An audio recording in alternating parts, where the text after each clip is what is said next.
చేసుకున్న 10 డేస్కి అబ్బాయితో విడిపోయి దూరం వెళ్ళిపోయింది. 1 ఇయర్ తర్వాత అమ్మాయి మెయింటెనెన్స్ అడుగుతుంది. పెళ్ళైన అమ్మాయి మెయింటెనెన్స్ చాలా రకాలుగా అప్లై చేసుకోవచ్చు కోర్టు. ఒకవేళ కనుక అమ్మాయికి ఎర్నింగ్ కెపాసిటీ ఉంటే, వైఫ్ వేరే వాళ్ళతో రిలేషన్షిప్లో ఉంది, ఫిజికల్ రిలేషన్షిప్లో ఉంది, సో అడల్టరీ అయింది, ఫీమేల్కి మళ్ళీ మెయింటెనెన్స్ వస్తుందా, తను అప్లై చేసుకోగలుగుతుందా? మనం కోర్టులో ప్రూవ్ చేయాలి. అలిగేషన్ వేరు, ప్రూవ్ చేయటం వేరు, రెండింటికి చాలా తేడా ఉంటుంది.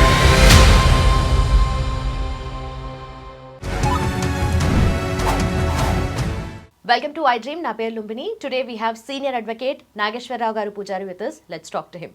హలో సార్, నమస్కారం. సో నాకు తెలిసిన ఒక కేసు విన్నానమాట రీసెంట్ టైమ్స్లో. సో ఒక అమ్మాయి పెళ్లి చేసుకుని ఆ అబ్బాయి తెలిసిన అబ్బాయి, అంత బాగుంది అంతా అనుకున్నారు. పెళ్లి చేసుకున్న 10 డేస్కి అబ్బాయితో విడిపోయి దూరం వెళ్ళిపోయింది ఇన్ ద సెన్స్ చెప్పా పెట్టకుండా వెళ్ళిపోవడము, లేదంటే వాళ్ళు గొడవ పడుకొని వెళ్ళిపోవడం ఏదో అయ్యింది. దాని తర్వాత 1 ఇయర్ తర్వాత అమ్మాయి మెయింటెనెన్స్ అడుగుతుంది. ఇప్పుడు కోర్టు కూడా ఆర్డర్ చేసింది దట్ ఆల్రెడీ పెళ్లి చేసుకున్నారు కదా, మెయింటెనెన్స్ ఇవ్వాల్సిందే అని చెప్పి. సో ఆ అబ్బాయి నేను పెళ్లి చేసుకున్న దగ్గర 10 రోజులే ఉంది, పట్టుమని 10 రోజులు కూడా లేదు, నేను ఎట్లా మెయింటెనెన్స్ ఇస్తా అని చెప్పి ఆ అబ్బాయి అంటున్నాడు. ఇది ఆ అబ్బాయి వర్షన్.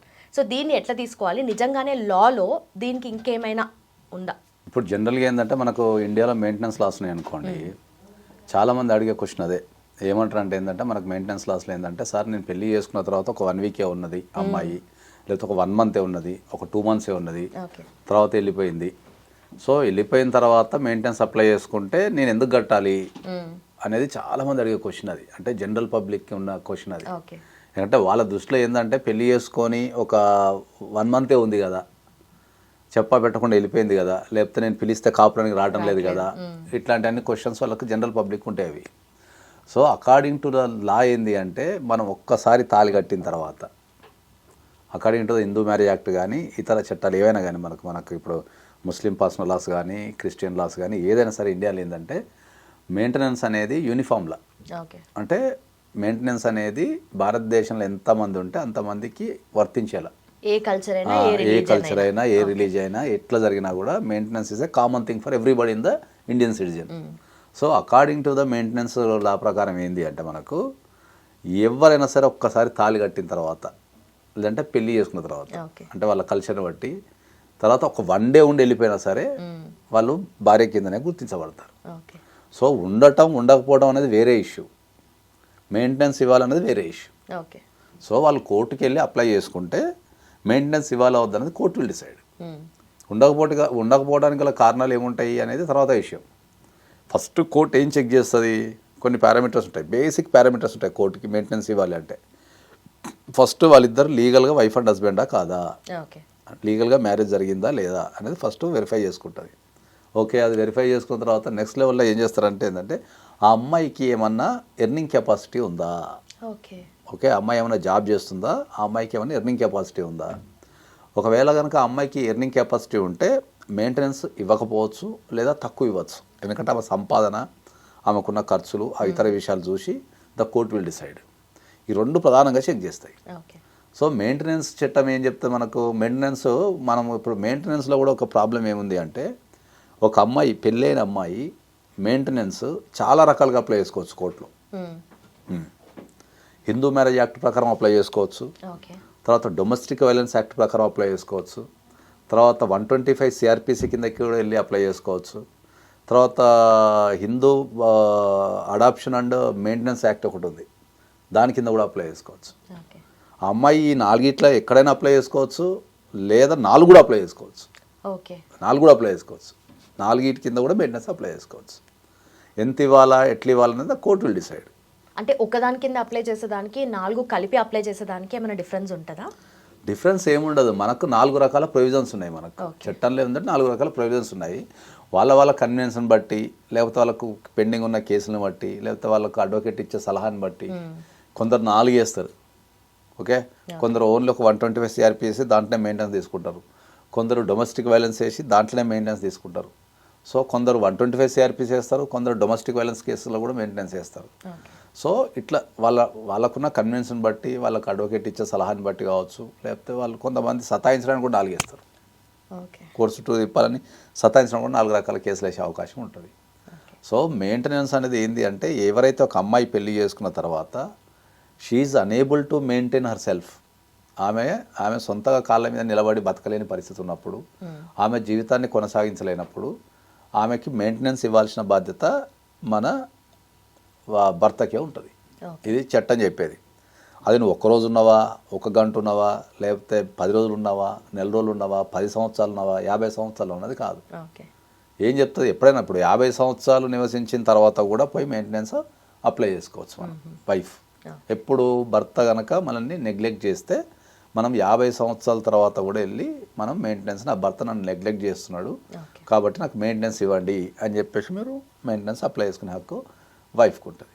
ఇదే కేసు ఒక వైఫ్ అండ్ హస్బెండ్ పెళ్లి చేసుకున్నారు, కొన్ని సంవత్సరాలు బాగానే ఉన్నారు, ఆ తర్వాత దూరంగా ఉంటున్నారు ఆర్ కలిసి ఉన్నా కూడా వైఫ్ వేరే వాళ్ళతో రిలేషన్షిప్లో ఉంది, ఫిజికల్ రిలేషన్షిప్లో ఉంది, సో అడల్టరీ అయింది. ఆ ఫీమేల్కి మళ్ళీ మెయింటెనెన్స్ వస్తుందా, తను అప్లై చేసుకోగలుగుతుందా? ఇప్పుడు ఫీమేల్కి కనుక మెయింటెనెన్స్ అడల్టరీలో కనుక ఉంటే, మనం ఫీమేల్ కనుక అడల్టరీలో ఉందని మనం కోర్టులో ప్రూవ్ చేసుకోగలిగితే మెయింటెనెన్స్ ఆపచ్చు 100%. దాంట్లో ఏం ప్రాబ్లం లేదు. కాబట్టి ఏంటంటే చాలామంది ఏంటంటే ఉన్నంత మాత్రాన మెయింటెనెన్స్ ఆపరు, మనం కోర్టులో ప్రూవ్ చేయాలి. అలిగేషన్ వేరు, ప్రూవ్ చేయటం వేరు, రెండింటికి చాలా తేడా ఉంటుంది. ఇప్పుడు మీకు అర్థమయ్యే భాషలో చెప్పాలంటే ఒక వ్యక్తి ఉన్నాడు అనుకుందాం. ఆ వ్యక్తి దగ్గర ఇప్పుడు ఆ అమ్మాయి ఒక అడల్టరీలు ఉంది అని చెప్పేసి సాక్ష్యాలు ఉండుంటాయి. ఓకే, ఆ సాక్ష్యాలు ఏముంటాయి అంటే ఏంటంటే మనకు జనరల్గా ఏమన్నా ఫోటోలు ఉండొచ్చు, వీడియోలు ఉండొచ్చు, చాటింగ్ ఉండొచ్చు, ఫోన్ కాల్స్ ఉండొచ్చు, లేకపోతే వాళ్ళు ఎక్కడన్నా రూమ్లో గడిపినట్టు ఏమన్నా ఆధారాలు ఉండొచ్చు, ఏదన్నా ఉంటుంది, ఆధారం ఉంటుంది. జస్ట్ బికాజ్ ఆఫ్ ఆధారం మీదనే మెయింటెనెన్స్ ఆపలేరు ఏమంటే. సో ఆ ఆధారాన్ని మనం కోర్టులో ప్రూవ్ చేయగలగాలి. అందరు ఏమనుకుంటారంటే ఇప్పుడు నా దగ్గర ఫోటో ఉంది కాబట్టి ఇక ప్రూవ్ అయిపోయింది కదా అనుకుంటా. అట్లా కాదు, కోర్టు రాయాలా, ఓహో ఈ అమ్మాయి అడల్టరీలో ఉంది అని కోర్టు రాసినప్పుడే అది ప్రూవ్ అయినట్టు. అంతసేపు అది పరిశీలనలోనే ఉంటుంది అది.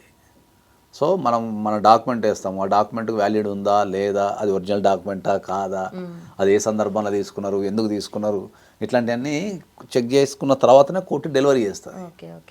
జనరల్ పబ్లిక్ ఏమనుకుంటున్నారు అంటే నా దగ్గర ఉంది కదా సార్ అంటుంటాడు, అంతే. ఇంకా నా దగ్గర వీడియో ఉంది కదా సార్, లేకపోతే నా దగ్గర ఇది ఉంది, ఫోటో ఉంది కదా సార్, చాటింగ్ ఉంది కదా సార్ ఇక అంటారు. అది కాదు, స్క్రీన్ షాట్స్ కూడా తీసుకొస్తారు, స్క్రీన్ షాట్ తీసుకొస్తారు, వీడియోస్ తీసుకొస్తారు. కాబట్టి అది ఒక్క బేసిస్ మీదనే మనం అడల్టరీ ఉంది అని అలిగేషన్ వేరు, కోర్టులో దాన్ని ప్రూవ్ చేయటం వేరు. ఓకే, టెక్నికాలిటీ ఏంటంటే అదే చెప్తున్నాను. టెక్నికాలిటీ ఏంటంటే జనరల్గా ఇప్పుడు మనకు ఐ లవ్ యూ అనే పదం ఉంటుంది. ఓకే, మన నిత్య జీవితంలో ఐ లవ్ యూ అనే పదం ఏంటంటే మోర్ సెన్సిబుల్గా మాట్లాడితే ఏంటంటే ఐ లవ్ యూ అనేది ఒక ఇద్దరు వ్యక్తులు ప్రేమించుకుంటే, ఒక ఆడ ఒక మగ ప్రేమించుకుంటే చెప్పేదే అంటాం మనం జనరల్గా. ఎక్కువ యూజ్ చేస్తాం మనం జనరల్గా ఐ లవ్ యూ అనే పదం. అది ఇప్పుడు జనరేషన్ కంటే సరే ఐ లవ్ యూ అనేది జనరల్గా నార్మల్ థింగ్ కావచ్చు, కానీ మనం ఒక 10-15 years కింద పోతే ఐ లవ్ యూ అనే పదం ఓన్లీ వైఫ్ అండ్ హస్బెండో లేకపోతే రిలేషన్లో ఉన్న వ్యక్తులు చెప్పుకుంటారు ఒకటి. అంటే వాళ్ళిద్దరు ఎవరైనా ఇద్దరు ఐ లవ్ యూ చెప్పుకున్నారు అంటే వాళ్ళిద్దరి మధ్యలో సంబంధం ఉంది అనేది క్వశ్చన్, జనరల్ పబ్లిక్ ఒపీనియన్ అది. కానీ కోర్టు భాషలో ఐ లవ్ యూ అనేది జనరల్ వర్డ్. అది ఇప్పుడు ఐ లవ్ యూ అనేది నువ్వు ఫ్రెండ్కి చెప్పొచ్చు, ఐ లవ్ యూ అనేది నువ్వు ఎవరికైనా చెప్పొచ్చు, జనరల్గా ఫాదర్కి మదర్కి. అది I love you is general word. I love you అంటే ఏంది, జనరల్గా నేను ఒక వ్యక్తిని ప్రేమిస్తున్నా, ఇష్టపడుతున్నా, అంతే. ఆ ఇష్టం అనేది ఏదైనా కావచ్చు, అది ఒక బ్రదర్ రిలేషన్షిప్ కావచ్చు, అది ఎనీ రిలేషన్షిప్ దాంట్లో. సో ఓన్లీ ఒక ఐ లవ్ యూ అనే పదం చెప్పడం ద్వారా వాళ్ళిద్దరి మధ్యలో సంబంధం ఉంది అని మనం చెప్పలేము అట్లా. కాబట్టి కోర్టు దృష్టి అనేది ఎప్పుడు డిఫరెంట్గా ఉంటుంది. మనకు జనరల్ పబ్లిక్ ఇష్యూస్ అనేవి ఎప్పుడు డిఫరెంట్ ఉంటాయి, అంటే వాళ్ళ పరిధిలో ఆలోచిస్తారు వాళ్ళు, అంతే. కోర్టు అనేది మొత్తం సమాజాన్ని రిప్రజెంటేటివ్ చేయాలి కాబట్టి, మొత్తం సమాజానికి సంబంధించింది రిప్రజెంటేటివ్ చేయాలి కాబట్టి వాళ్ళు కొద్దిగా ఆలోచించి దాని జడ్జిమెంట్ అనేది డెలివరీ చేయడం జరుగుతుంది. iDreams, this police diaries is something very, very valuable towards that. I must really appreciate Murali, your insights. iDreams founder and CEO Chinna Vasudev Reddy gartoni Muralidhar crime stories చాలా famous అయిపోయినావు.